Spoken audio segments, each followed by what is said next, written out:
पीके की बात पीके के साथ। यह पोर्टेबल एंटीना बनाना बहुत ही आसान है। मोबाइल की हैंड फ्री जो ख़राब हो उसके दोनों कान में लगने वाले हिस्सों को काट कर उसके वायरों को निकाल लें। उसमें एक अर्थ, एक चैनल 1, एक चैनल 2 होगा। चैनल 1 और चैनल 2 से 2 वायर अलग अलग लेफ़्ट राइट लगावें। ऊपर वाले वायर पर एक वायर लगा दें। ये वायर की साइज़ आप 4 इंच से 5 इंच तक रख सकते हैं। इससे मतलब आपका एक होममेड एंटीना तैयार है।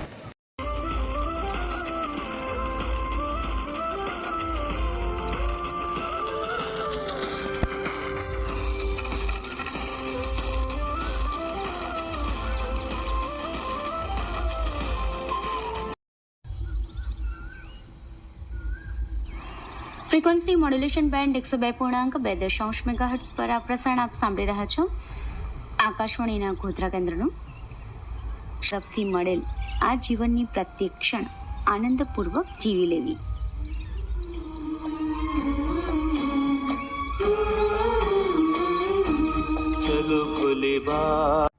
मेरे चैनल @पुरेंद्र जी को लाइक और सब्सक्राइब करें।